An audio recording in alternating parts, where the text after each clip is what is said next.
नमस्कार, city web में एक बार फिर आपका स्वागत है। आपका दिन शुभ हो और मंगलमय हो।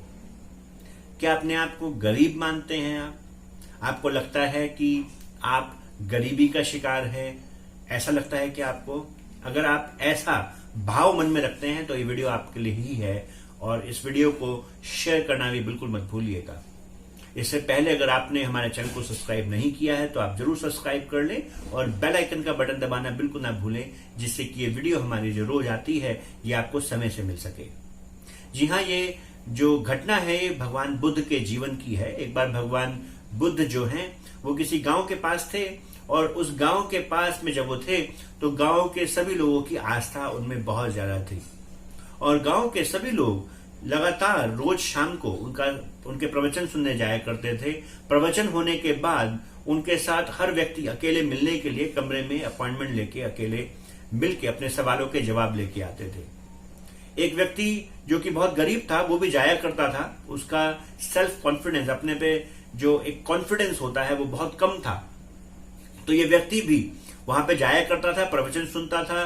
प्रवचन सुन के बहुत कुछ समझ में आता था और वो देखता था कि लोग रोते हुए वहां पे आते थे, भगवान बुद्ध के पास अंदर रोते हुए जाते थे और जब बाहर आते थे तो अलग सी चेहरे पे उनके खुशी होती थी जिसको कोई शब्दों में बयां नहीं कर सकता।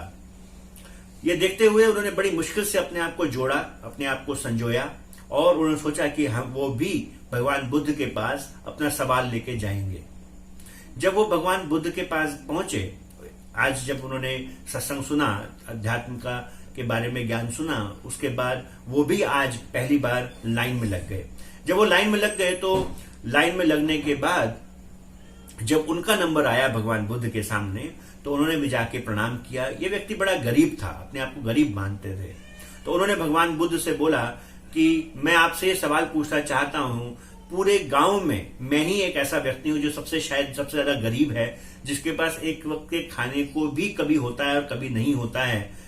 मैं आपसे सवाल पूछना चाहता हूं, मैं इतना गरीब क्यों हूं? मैं काफी दिनों से आपके सत्संग में आता हूं और मेरी हिम्मत नहीं होती कि मैं आप तक भी आ पाऊं। मैं अपने ही विचारों के बोझ तले दबा हुआ हूं।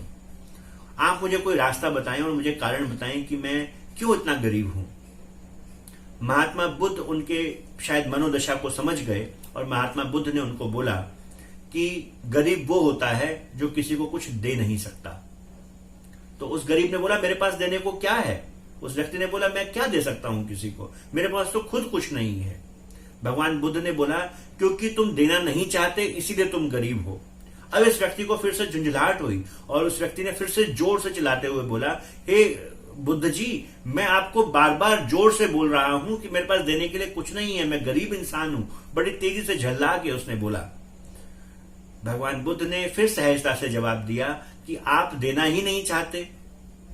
उस व्यक्ति ने फिर बोला और भगवान बुद्ध ने उस व्यक्ति को रोकते हुए बोला कि परमात्मा ने तुम्हारे को बहुत कुछ दिया है जिसको तुम बांट सकते हो। सबसे पहली चीज परमात्मा ने जो आपको दी है वो है आपकी मुस्कुराहट। जब आप मुस्कुराते हैं तो न जाने कितनों को आशा दे जाते हैं, न जाने कितनों को के दिलों को ठंडा कर जाते हैं। दूसरी चीज जो परमात्मा ने आपको दी है वो दी है आपके मीठे बोल, आपको बोलने की ताकत है। तो अगर जब आप किसी से मीठा बोलते हैं तो शायद आप उस व्यक्ति को वो दे देते हैं जो शायद पैसों में नहीं आता। जब आप किसी को की बढ़ाई करते हैं, जब आप किसी के बारे में उसकी खूबियों के बारे में गिनाते हैं, जब आप किसी को मोटिवेट करते हैं, जब आप किसी को आशा देते हैं, निराशा नहीं देते, आशा देते हैं, तो ना जाने आपका प्रभाव, आपकी आशा का किसी को देना न जाने कितने जीवनों को बदल सकता है। और उसके अलावा जो तीसरी चीज भगवान ने आपको दी है, परमात्मा ने आपको दी है, वो चीज है कि आपके दोनों हाथ, आपकी बुद्धि, अपनी बुद्धि को इस्तेमाल करके, अपने हाथों को इस्तेमाल करके न जाने आप कितने लोगों की मदद कर सकते हैं, जिसके लिए परमात्मा ने आपको एक स्वस्थ शरीर दिया है। पर आप, दुख की बात है, इन तीनों चीजों का इस्तेमाल नहीं कर रहे हैं। आप अपने हाथों का इस्तेमाल कर रहे हैं अपने स्वार्थ सिद्धि के लिए, अपने सिर्फ स्वार्थ की पूर्ति करने के लिए कि मैं अपना भोजन कैसे पालूं। इस कारण से अपना भोजन पाने में भी आपको तकलीफ हो रही है। आप इस जुबान का इस्तेमाल करते हैं कि मैं अपनी नेगेटिविटी दूसरों तक कैसे पहुंचा दूं, अपने नकारात्मक विचार आपके मन में जो पल रहे हैं उनको कैसे दूसरों तक पहुंचा दूं, और जब कोई आशावादी बात करता है तो मैं कैसे तड़ाक करके उसकी बात का जवाब इतना नेगेटिव दूं, इतना नकारात्मक दूं कि उसकी भी आशा खो जाए। और जब आप किसी व्यक्ति से जब आप मुस्कुराहट नहीं देते, कोई आपको देख के मुस्कुराता है और आप वापस मुस्कुराहट नहीं दे पाते, तो आपको ये तीनों चीजें गरीब बना देती हैं।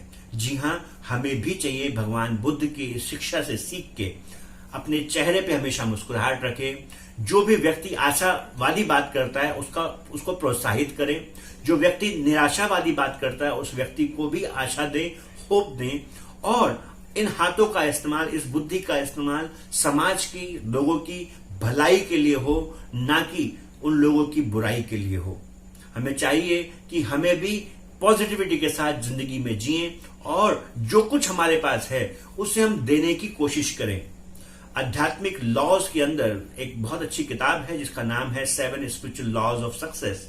दीपक चोपड़ा जी की ये किताब है जिसमें कामयाबी के साथ आध्यात्मिक नियमों के बारे में बात की गई है। उसमें सबसे पावरफुल नियम के बारे में बात जो की गई है उसका नाम है लॉ ऑफ गिविंग। यानी कि जब आप देने की भावना करते हैं, जो भगवान बुद्ध भी बोल रहे हैं यहाँ पर, जब आप देने की कोशिश करते हैं, जब आप समाज की किसी बड़ी समस्या को सॉल्व करने की कोशिश करते हैं, समाज की परेशानी सॉल्व करने की कोशिश करते हैं, तो समाज या परमात्मा आपको इतने गुना उसका रिटर्न देता है कि जिसको हम सोच भी नहीं सकते। पैसा नहीं है, कोई परेशानी नहीं है, किसी को आप पैसा कमाना सिखा सकते हैं। जो चीज आपके पास नहीं है, अगर वो चीज आप लोगों को देते हैं तो आप स्वतः ही वो चीज पा लेते हैं। किसी के पास स्वास्थ्य नहीं है तो आप उसको स्वास्थ्य की बातों को समझ के, शरीर विज्ञान के बारे में समझ के स्वस्थ रहना सिखा सकते हैं। किसी व्यक्ति के पास धन नहीं है तो आप कुछ ऐसे आइडियाज उस व्यक्ति को बता सकते हैं कि वो कैसे पैसा कमा सकता है। जब आप लोगों के लिए, लोगों को बताने के लिए, क्योंकि अभी आपके पास नॉलेज नहीं है, आपको पढ़ना पड़ेगा। जब आप पढ़ेंगे तो वास्तविकता में होगा क्या, स्वतः ही आपके मानसिक परिवर्तन होने शुरू होंगे, आपके वैचारिक परिवर्तन आपके अंदर शुरू हो जाएगा और स्वतः ही आप भी उसी दिशा में बढ़ने शुरू हो जाएंगे। आपके जीवन में अध्यात्म नहीं है, आप आध्यात्मिक रूप से लोगों की प्रगति में सहायक बने, आपके जीवन में अध्यात्म आ जाएगा। तो हमें चाहिए कि जीवन में जिस भी तरफ हम बढ़ना चाहते हैं उस तरफ हम अपने समाज में अपने भाई बहनों की मदद करना शुरू कर दें। आज का विचार आपको कैसा लगा कमेंट बॉक्स में जरूर लिखिएगा और इस वीडियो को शेयर करना बिल्कुल मत भूलिएगा। न जाने कौन व्यक्ति ये जो लॉ है, लॉ ऑफ गिविंग, शायद भूल चुके हैं।